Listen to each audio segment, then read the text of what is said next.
El artículo 133 de la Constitución Política de los Estados Unidos Mexicanos es un artículo importante que establece la supremacía de la Constitución en México y es fundamental en la praxis jurídica del país. Sin embargo, este artículo también ha sido objeto de desafíos y controversias a lo largo de los años y a continuación vamos a entrar en detalles en algunos de estos desafíos y controversias que han sido relevantes en relación a este artículo. La supremacía de la Constitución establece que la Constitución es la ley suprema de México y que las leyes y tratados deben de estar de acuerdo con ella. Esto ha llevado a controversias sobre la jerarquía de las normas jurídicas en nuestro país, especialmente cuando existen conflictos entre leyes federales y leyes estatales. La interpretación de cuál norma prevalece es un conflicto que a veces es objeto de disputa. Todas las leyes y tratados deben estar en concordancia con la Constitución. Eso significa que ninguna ley o tratado puede contradecir la Constitución y si lo hace se considera nulo en la medida que sea incompatible con la Carta Magna. Uno de los desafíos más comunes relacionados con la supremacía de la Constitución, como ya había mencionado, ocurre cuando existen esos conflictos entre las leyes federales y leyes estatales. La Constitución otorga ciertas competencias exclusivas al gobierno federal y otras a los estados, lo que a veces da lugar a disputas sobre cuál prevalece en casos específicos. Para resolver las controversias sobre la supremacía de la Constitución, México cuenta con un sistema de control de constitucionalidad. La Suprema Corte de la Justicia de la Nación es la máxima autoridad en este aspecto y tiene la facultad de analizar la constitucionalidad de las leyes y tratados cuando se presenta una Pues hablamos un poco sobre la conceptualización de la supremacía constitucional, así como la interpretación del artículo 133. Pues como vienen mencionando mis compañeras, existen varios desafíos y controversias de este artículo. Pues bueno, debemos tener en cuenta que pues la Constitución de la República pues determina la forma de ser el Estado, asimismo establece la integración y competencia de los poderes públicos. Al igual, otorga derechos de que gozan todos los individuos que se encuentran en un territorio nacional. Además, pues esta constituye un fundamento de validez y de otorgamientos secundarios, pues bueno, entre otras. La convierten en la ley suprema como tal, exige medios de control tribunales y destinados a protegerla. La supremacía constitucional pues no es simplemente una ley fundamental, pues que da validez al sistema en un aspecto meramente formal, sino que la Constitución debe ser conceptualizada como una entidad respetuosa, promotora o difusora de valores, principios y derechos fundamentales.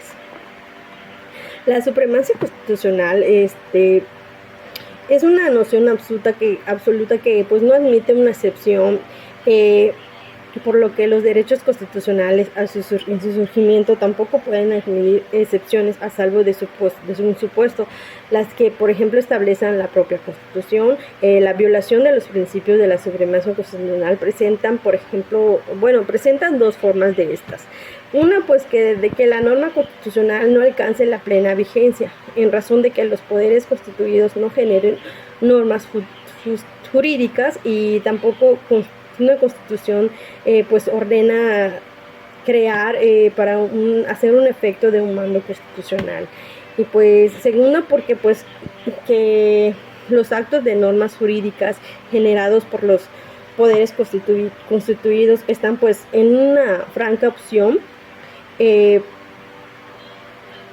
a los aspectos constitucionales. Bueno, pues esto se puede decir que pues afirma la supremacía constitucional a un principio protector de la Constitución, en la que pues la forma primaria se convierte en una fuente de fuentes, desprendiéndose a sí mismo de todo el sistema jurídico del Estado. Jerárquicamente, pues el ordenamiento jurídico como una unidad de cohesión y de la Constitución que ocupe su cúspide.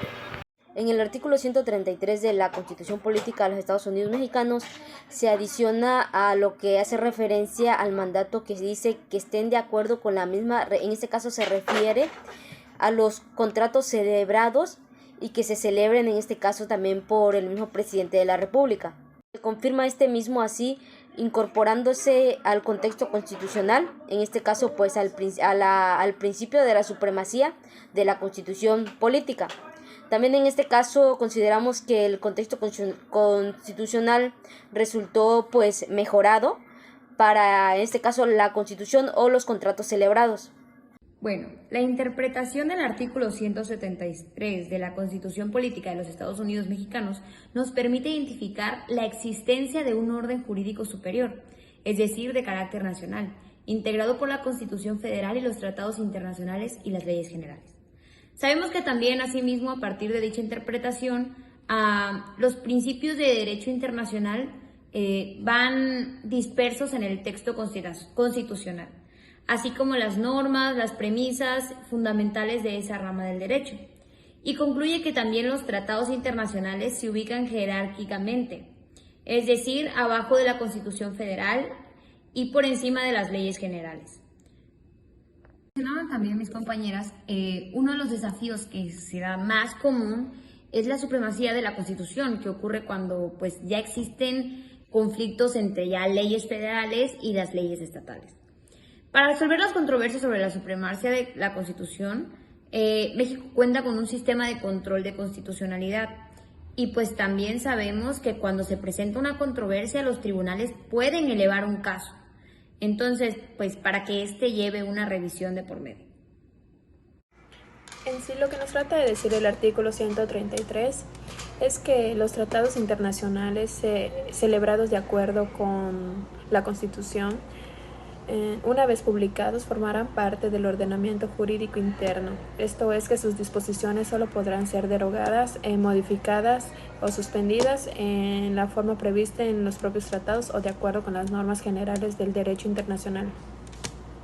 Y los tratados relativos a los derechos humanos están suscritos y tienen jerarquía constitucional y prevalencia en el orden jurídico interno, en la medida en que no contengan normas sobre su goce y el ejercicio, que alteren las garantías y derechos establecidos por las leyes fundamentales para el hombre y el ciudadano.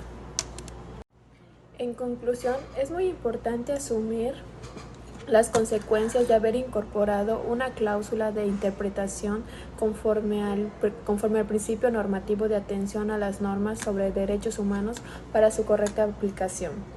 Operadores jurídicos en general tienen la obligación de efectuar la interpretación conforme a la generación o aplicación de las normas sobre los derechos humanos, o conforme a sus distintas atribuciones y competencias. En este sentido, el modelo adoptado por la Constitución Política de los Estados Unidos Mexicanos tiene tres implicaciones que no se observan en los diseños del derecho comparado, porque estos han adoptado una remisión interpretativa de los derechos humanos fundamentales a los tratados internacionales.